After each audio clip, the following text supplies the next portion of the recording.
Hello বন্ধুরা, আসসালামু আলাইকুম। ওয়েলকাম ব্যাক টু মাই সোনার কিচেন। আজকে আমি আপনাদের করে দেখাবো মসুরির ডাল আর ডিমের দুর্দান্ত একটা রেসিপি।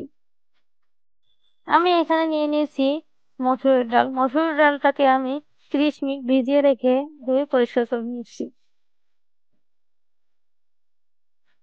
মসুরির ডালটাকে আমি শিলনোড়ায় বেটে নিয়েছি। আপনারা চাইলে ব্লেন্ডও করতে পারেন। যেসব মশলা নিয়েছি তা দেখিয়ে দিচ্ছি। এখানে নিয়েছি হাফ চা চামচ রসুন বাটা, হাফ চা চামচ আদা বাটা, হাফ চা চামচ মরিচের গুঁড়া, হাফ চা চামচ হলুদের গুঁড়া, হাফ চা চামচ জিরা বাটা আর পরিমাণ মতো লবণ।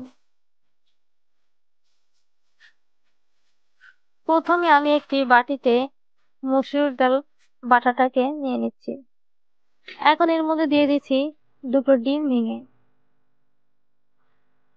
তারপর দিয়ে দিচ্ছি পেঁয়াজ কুচি। এখন দিয়ে দিচ্ছি যে মশলাগুলো দেখিয়েছিলাম সেইগুলোকে। এখন খুব ভালোভাবে ডোটাকে আমি মাখিয়ে নিব। ডোটা আমার মাখানো হয়ে গিয়েছে। চুলাতে আমি একটা কড়াই বসিয়ে তার মধ্যে দিয়ে দিচ্ছি তেল। তেলটাকে আমি নেড়ে কড়াইয়ের সব জায়গায় মিশিয়ে দিচ্ছি।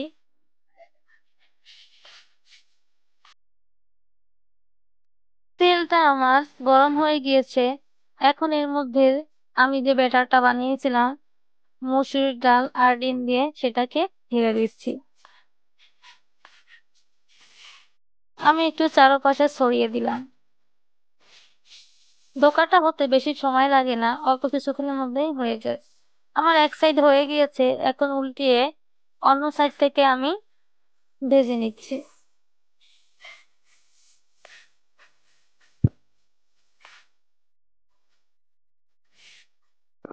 দোকানটা আমার হয়ে গিয়েছে, এখন উঠিয়ে নিচ্ছি। এই কড়ার মধ্যেই আমি দিয়ে দিচ্ছি তেল।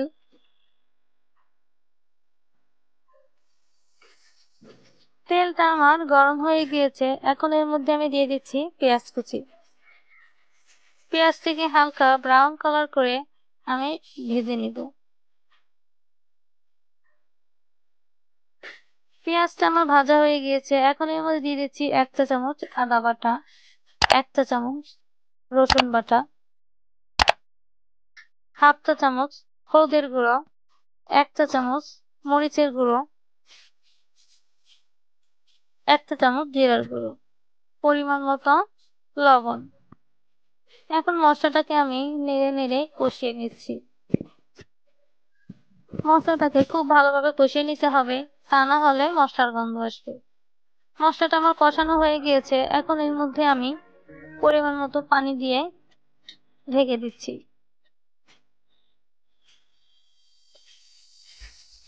ঝোলটা আমার ফুটতে থাকুক। এদিকে আমি যেই ডোকাটাকে নিয়েছিলাম সেই ডোকাটাকে চাকু দিয়ে কেটে পিস পিস করে নিচ্ছি।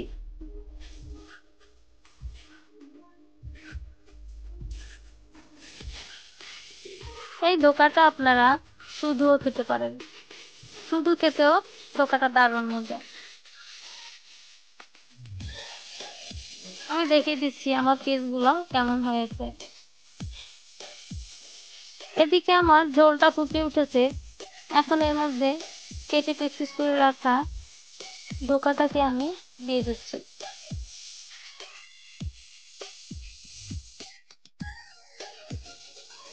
এটা যেহেতু আগেরই তেলে ভাজা, তাই অনেকটাই হয়ে রয়েছে। 10 থেকে 15 মিনিট এটাকে একটু ফুটিয়ে নিলে হয়ে যাবে।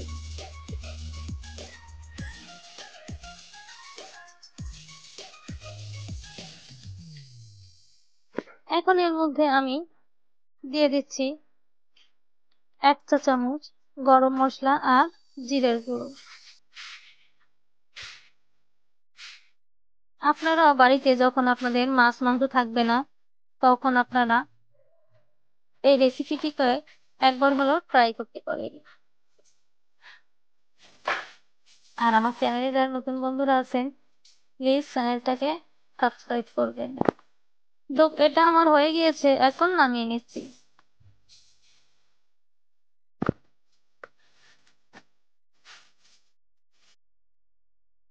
দেখে দিচ্ছি এটা আমার কেমন হয়েছে। আমার রেসিপিটি যদি আপনার কাছে ভালো লেগে থাকে, লাইক কমেন্ট শেয়ার করুন। আবারও দেখা হবে নতুন কোনো রেসিপিতে। আল্লাহ হাফেজ।